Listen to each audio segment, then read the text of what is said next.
Bom dia, que a paz e o amor do Cristo envolvam os nossos corações. Eu vou começar hoje com a leitura das passagens evangélicas que deram razão a Kardec a fazer seus comentários. A primeira é do Evangelho de Mateus, capítulo 5, versículos de 23 a 24. Portanto, faz parte de quê? Do Sermão da Montanha.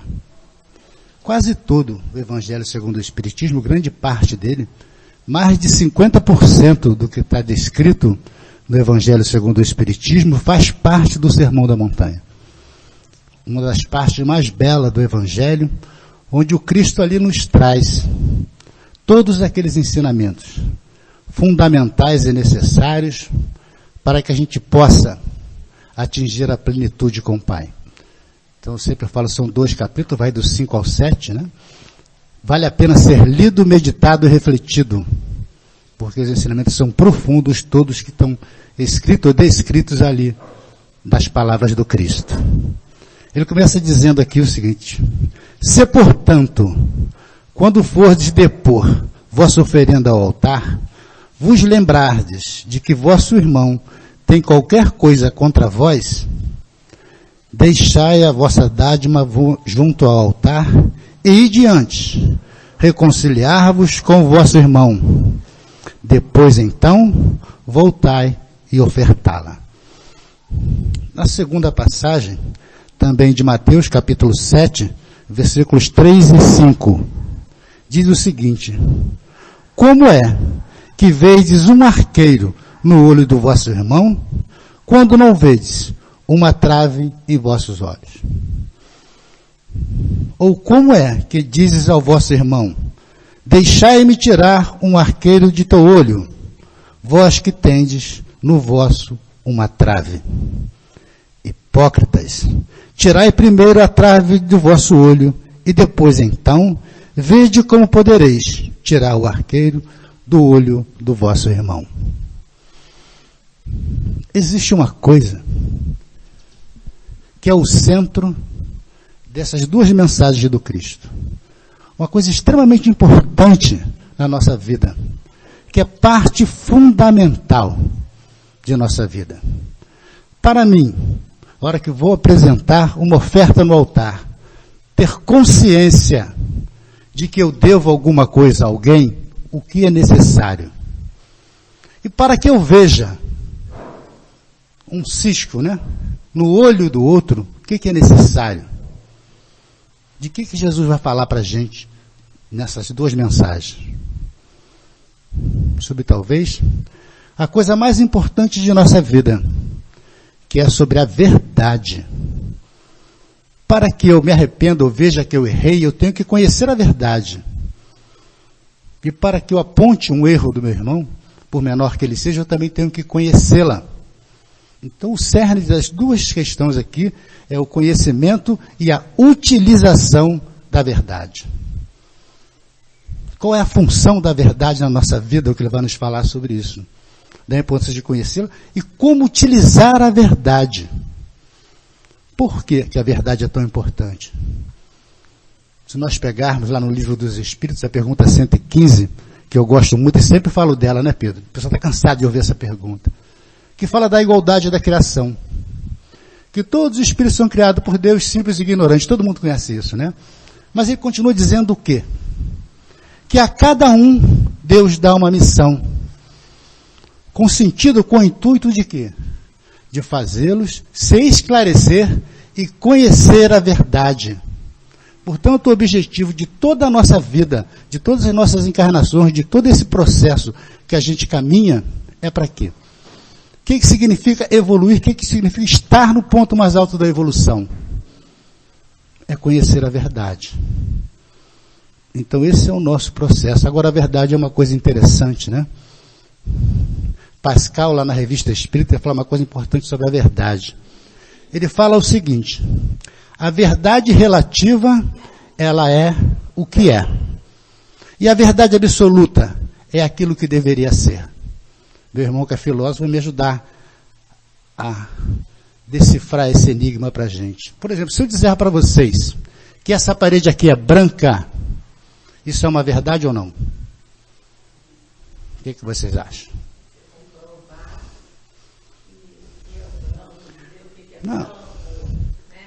Não, mas ela é branca.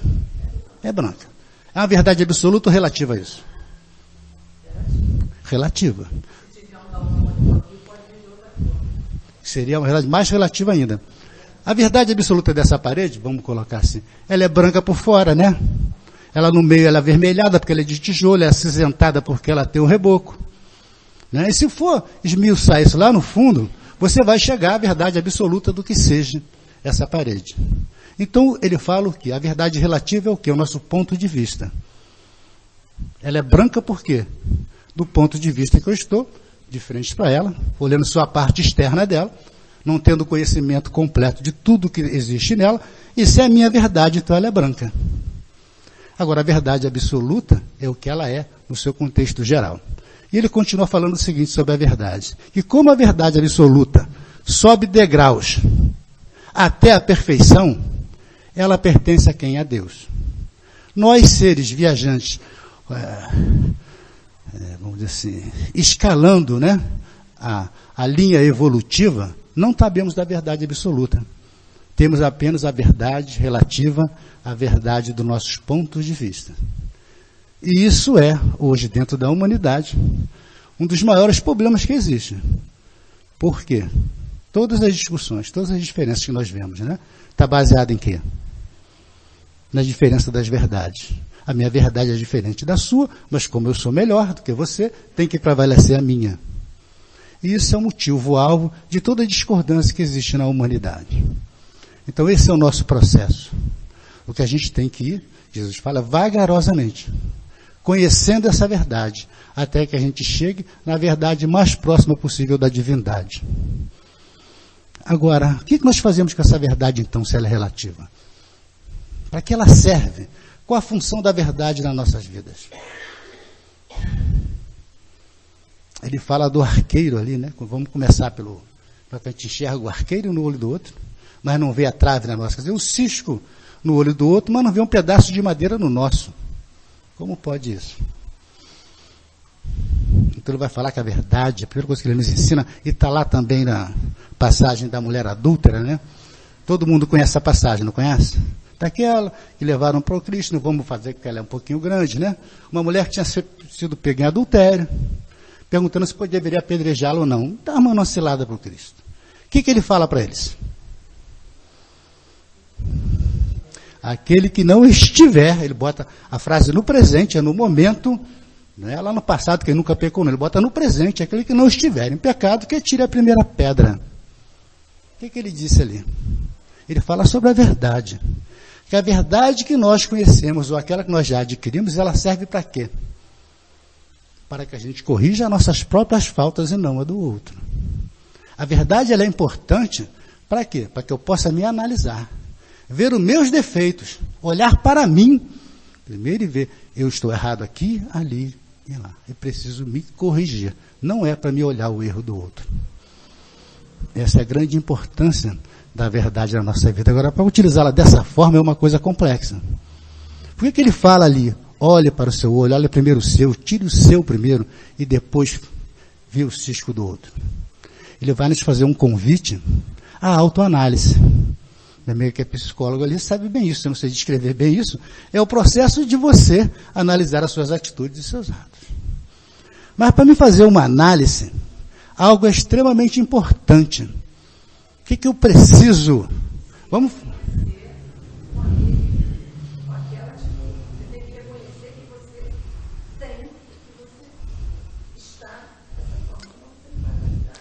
Isso é uma coisa primordial. A primeira coisa para me analisar, vou voltar lá para o colégio, eu não sou muito bom não, né? Eu era ruim de português aberto, mas vamos voltar lá. Não tinha um negócio tal de análise sintática no colégio? Para mim fazer uma análise sintática, o que eu preciso conhecer primeiro? Hein, Pedro? As regras da ortografia. O que é adjetivo, não é isso? O que é verbo? Né? O que é substantivo? O que é pronome? Não, como é que eu vou classificar se eu não sei com o que classificar? Aí vem primeiro a importância para você fazer uma autoanálise, É conhecer o quê? A verdade. É estudar. O conhecimento, o esclarecimento que a espiritualidade nos traz, não é um puxão de orelha, não. Todas as palavras que os missionários vêm trazer para a gente, ele vem nos ensinar o quê? Um pouquinho dessa verdade que a gente já é capaz de conhecer e de adquirir. Para quê? Para que a gente possa, então, fornecer uma análise. Ele vai nos trazer dados. É o que nossos professores vai nos ensinar o que é isso. Matar é errado. Começou lá com Moisés, não é isso? Respeitar a Deus acima de todas as coisas. Não matar, não roubar. Não é isso? Não desejar a mulher dos outros. Vamos nos ensinando essas coisas. Isso são meios e conhecimentos e esclarecimentos que temos para quê? Para poder fazer uma análise.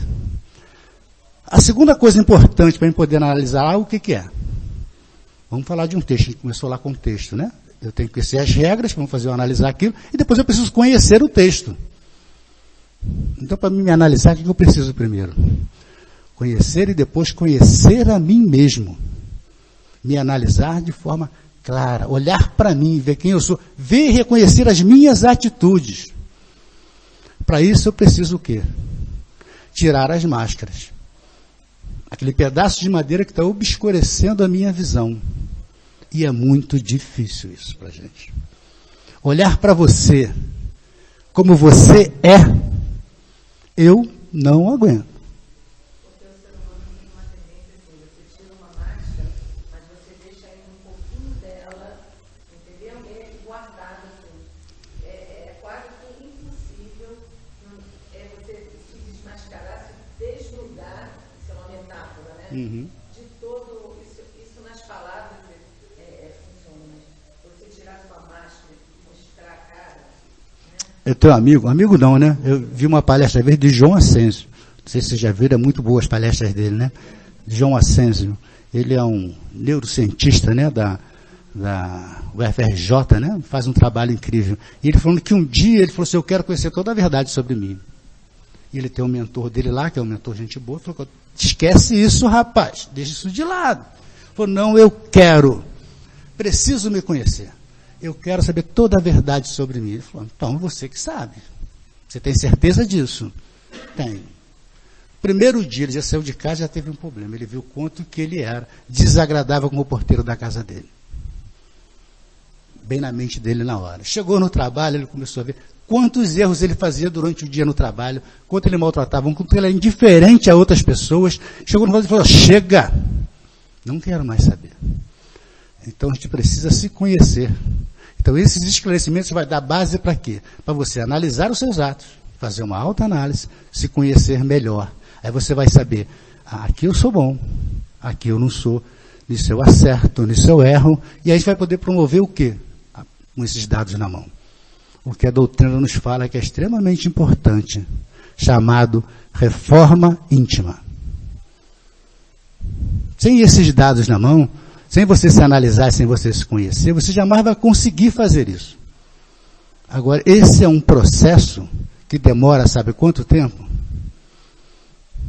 Alguns bilhões de anos. Até você ter todo o conhecimento sobre você e projetar toda a sua reforma necessária. Então, a gente tem que ir devagarzinho, né? A gente que trabalha psicologia no consultório, chega alguém e diz assim, eu quero mudar, eu não gosto do meu jeito de ser. Tudo bem, ele vai falar sobre si para poder ouvir o que é, né? Eu quero mudar, parece que você detém o poder de mudar o outro, tá? E isso leva tempo. Você está falando de bilhões de anos, né? Nós estamos aqui simpatizando a doutrina. Imagina nós, humildes profissionais da psicologia, que estudamos uma vida inteira e vamos continuar estudando, você mudar o outro sem que ele queira, né? É sempre isso que eu falo. Você quer mudar o outro, está te incomodando. Ele vai por esse viés, por esse caminho dele, porque ele tem que reconhecer o que ele quer. Eu não gosto de ser quem eu sou. Eu ouço muito isso. A verdade com relação... A verdade com relação a isso, se eu explicar para vocês é uma coisa. Sei que a gente quer mudar o outro. Porque mudar o outro é bem mais fácil. Então eu quero ver a minha realização. Como eu não consigo me realizar pessoalmente, eu não consigo mudar, eu brigo porque o Celinho mude. Eu vou me realizar nele. Né? A verdade é essa. A gente acha que aquilo é muito ruim, então eu quero que ele mude. De fato, quer dizer, não é uma coisa ruim você olhar o erro do outro, dependendo com a intenção, né? Aquele olhar indulgente, isso não é ruim. Eu quero ajudar ele, eu acho aquilo ruim, aquilo me incomoda ver ele fazendo, e eu também faço. Né? Mas eu quero que ele mude. Porque aquilo é muito ruim. Então a gente quer se mudar através do outro. Porque a gente sabe que a mudança, aquilo que eu estou falando, é de verdade. Mudar é uma coisa muito difícil. Eu sempre falo, olha, não perca muito tempo com palavras. Eu falo isso muito lá em casa. Não fique discutindo com o outro. Porque não adianta absolutamente nada.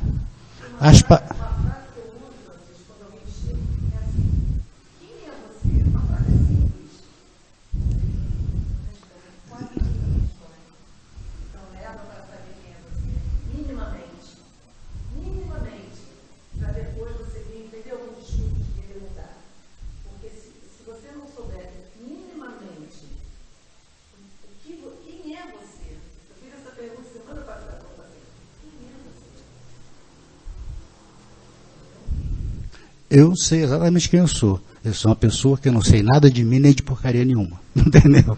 Essa é a verdade. Me conheço muito pouco. Minimamente, você parar, é que a gente não para. A roda da vida não faz a gente parar. Minimamente, externamente, você sabe as coisinhas que você faz que te incomodam. O grande problema, às vezes, de falar sobre esses temas, eu até, às vezes, fico meio assim, é porque é um tema que tem muito detalhe, então a gente não pode se perder muito em detalhe, tem que ser bastante objetivo nesses temas, senão a gente não consegue falar sobre eles. Então, o grande problema que é ali, que Jesus nos traz, primeiro é isso, quando ele fala do arqueiro e da trave, da necessidade de você deixar de olhar o em volta e olhar primeiro para si mesmo. Se esclarecer, se analisar, para daí sim você tentar mudar a você. E a partir desse momento que você conseguir a transição sua pessoal, a sua mudança, a sua melhoria, o que vai acontecer? Ele fala isso lá no Sermão do Monte também. Que brilhe a vossa luz diante dos homens. Que eles vejam as suas boas obras e agradeçam o Pai que está no céu. A partir do momento que você se altere, que você mude, você não precisa falar nada para ninguém. A sua vida é o espelho daquilo que você é. Então, se a sua conduta for uma conduta direita, correta, as pessoas vão olhar para você e vão ver a sua luz, não precisa você falar. A palavra, ela é importante no sentido que a espiritualidade nos traz de esclarecimento, mostrar o caminho é esse, o rumo que você deve tomar é esse. Mas o autoconvencimento, a mudança parte do autoconvencimento. Então a pessoa vai analisar, vai pensar naquelas palavras e ela vai decidir mudar ou não.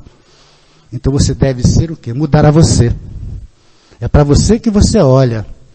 É a trave do seu olho que você tira para você poder se enxergar e promover as mudanças. É o que ele vai falar para a gente ali. E na segunda parte, ele vai falar para a gente o quê? Da importância do resgate. Jesus fala muito sobre o perdão, né? Ali quando ele fala, porque ele vai completar aquele dizer que tem ali do Sermão do Monte, como é que ele vai falar? Reconcilia-te com seu inimigo enquanto está com ele a caminho do fórum, para que lá chegando, ele não te entregue ao juiz, o juiz é oficial de justiça e esse te prenda numa cela. Aqui ele fala da reencarnação. Porque quem é o juiz? Ele fala da nossa alma, mas qual é o caminho do fórum? O caminho do fórum é a nossa vida atual. Esse é o nosso caminho. Estamos nessa romagem, né? Quando desencarnarmos, o nosso juiz será a nossa própria consciência. Vai estar lá, prestes, você errou e você acertou. Né? Quem são os oficiais de justiça? São os emissários do Cristo, os espíritos maiores encarregados das reencarnações. Eles vão pegar e vão falar, você não foi legal ainda, você tem que se melhorar. Então você vai voltar para a cela de um corpo, vai ficar lá e vai refazer tudo de novo. Isso que ele nos diz. Então é importante o quê? Eu resgatar, ter consciência, eu fazer essa autoanálise, me corrigir, e a partir do momento que eu me corrigir, ter consciência dos meus erros, o que é importante que eu faça? Que eu resgate. Porque esse é um processo muito interessante. A gente fala muito em expiação no Espiritismo, e falamos muito pouco do resgate. O processo comum do erro, a experiência erro, é comum a todos nós. Faz parte de nossa vida. A gente aprende com o erro e com o acerto. Deus não nos fez perfeitos. Senão a gente tinha chegado lá embaixo, quando nos criou, falou, esses aqui já sabem tudo, não vão errar nunca mais. O erro faz parte do nosso aprendizado. Por isso que ele nos criou simples e ignorante. Então aprendemos com o erro e com o acerto. É comum na nossa vida. A partir do erro, quando você ganha consciência, se esclarece, o que acontece com você? Culpa, que chama-se expiação para o espiritismo, aquele momento de culpa, que você tem consciência que você errou. Aquele sentimento desagradável, aquilo é expiação, gente. Expiação não é aquilo que vem lá da espiritualidade só, não, que você vem com um determinado defeito físico ou alguma coisa, não. A expiação, no seu sentido primário, esse sentimento desagradável que você tem quando você tem consciência que você errou em alguma coisa. Que nós aqui chamamos de culpa. E alguns falam que culpa é uma coisa ruim. Culpa não é ruim nem boa. A psicóloga ali vai falar comigo já sobre isso. Culpa não é ruim nem boa. Culpa é culpa, cara. É reconhecimento de um erro, só isso. Agora, o caminho que você vai dar a essa culpa é outro. Se você entrar no processo de remorso, aí ela se torna uma coisa ruim. E remorso o que é? Você ficar ali remoendo aquilo, revivendo aquilo. Né? Pô, eu errei, vou ficar com aquilo na minha mente paralisada no tempo. Isso é cristalização mental. Quando vocês ouvirem falar de cristalização mental, esse tipo de coisa. Aquele pensamento que fica ali na sua cabeça, sem parar, seguidamente. Chama-se remorso. Isso o que é? Não traz nada de produtivo para a gente. Muito pelo contrário, paralisa a nossa vida. Agora, o outro processo que a gente pode entrar é de arrependimento. O arrependimento é sentir-se, errei, sou culpado e sou responsável por isso. Então eu tenho que fazer alguma coisa, algum movimento no sentido contrário para que eu possa refazer o mal que eu fiz. Esse é o arrependimento. Ele é uma coisa produtiva que te impulsiona, te leva para frente. Faz com que a sua vida ande e que seu espírito evolua. E a partir do momento que você tem essa consciência, você vai buscar o quê? Primeiro, o meio de mudar em você aquilo ali. Eu preciso reparar esse meu erro de que forma? Primeiro em mim também. Porque não adianta eu chegar ali e reparar com a Conceição e voltar ali e fazer ele mesmo com o Célio. Eu tenho que reparar em mim esse defeito. E a partir do momento que eu consiga reparar, eu tenho que ir lá e resgatar a minha dívida com a Conceição. Esse é o processo do auto-perdão. A hora que eu conseguir fazer isso, resgatar com ela, eu me perdoo. Porque muitas vezes se fala hoje em auto-perdão, né? Muito comum hoje na sociedade, eu errei, eu sou assim mesmo. Sempre auto-perdão é isso? Você errou, mas você é um ser humano, você erra, então esquece, se perdoe e pronto. Né? Então eu posso errar à vontade. Não é basta falar me perdoar porque eu sou imperfeito. Não é isso. Perante as leis divinas, o auto-perdão só é conquistado através do resgate. Você tem um caminho a ser feito. Essas são as nossas grandes dívidas. O maior processo nosso não é o de expiação, não. Eu brigo muito contra a expiação, parece que eu detesto a expiação, né? Porque se fala muito, nós trocamos o inferno pela expiação.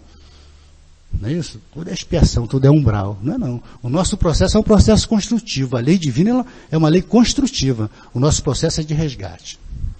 Isso sim nos dá trabalho. Porque temos que abandonar o nosso ego, o nosso orgulho, né? Sermos mais humildes para chegar lá e resgatar aquilo ali. Agora o perdão ele tem um outro lado. Tem o ofendido e o ofensor, né? Nós estamos falando o quê? Da parte do ofensor. E o ofendido tem alguma coisa a ver com o perdão? Se eu ofendi o Célio, machuquei o Celinho em alguma coisa, qual é a parte dele no perdão? Me perdoar, né? Agora isso também é um outro processo. Porque para se perdoar de fato, o perdão vem de que sentimento? Da misericórdia, o capítulo fala sobre isso, que é baseado na compaixão. Se você não tiver compaixão, você não perdoa. O que é a compaixão? Ela no fundo, ela assim, tem um significado budista que eu acho muito interessante. Fala que a compaixão é o sentimento, é o desejo íntimo de ver todos os seres da criação, inclusive você, livre de todas as dores e de todas as causas que as provocam. Por reconhecer, Olha só. Por ter consciência e reconhecer a igualdade essencial e a interdependência existente entre todos os seres da criação. O que isso tem a ver com perdão? Porque quando eu compreendo isso, quando eu compreendo que o meu irmão é um ser igual a mim, em evolução, no processo de evolução também, que está sujeito a errar e acertar, a primeira coisa quando ele me ofende, qual é o primeiro sentimento que eu vou ter? Não. Quando eu tenho a compreensão disso, não. O primeiro sentimento é como o meu irmão vai sofrer. Ele está cometendo um delito. Eu sei que, embora isso que ele fez está me trazendo algum prejuízo, alguma dor, mas sem dúvida, a dor dele para resgatar será maior. Então eu já perdoei, não me ofendi.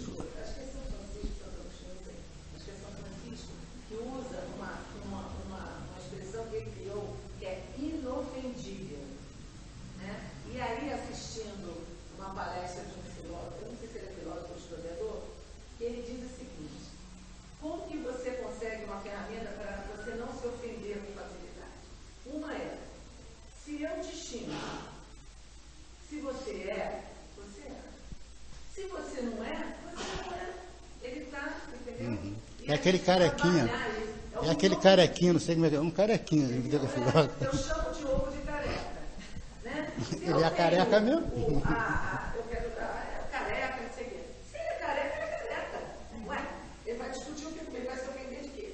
Agora, se ele tem cabelo até aqui, eu falo, nossa, cabelo horroroso, podia ser careca. Mas a gente tem que trabalhar os limites e ofensas. Eu posso falar com você uma coisa a respeito disso? Eu ouvi ele falar, aquele carequinho que fala muito, eu gosto muito dele, não esqueci o nome dele, né? Mas eu acho esse processo muito egoísta. Esse processo muito egoísta, ele está pensando nele. Ele está pensando nele. Ele está pensando nele. Eu não me ofendi, problema do outro. Né? Já a compaixão te leva a entender o problema do outro, por isso que você não se ofende. Ela é um sentimento maior. Então, ela é a base do perdão. Você começa a não se ofender. Agora, o que acontece com isso? Embora eu não me ofenda, né, o Celinho não se ofenda comigo com o que eu fiz ele de mal, o que vai acontecer se amanhã aparecer uma outra circunstância igual àquela que eu errei com ele?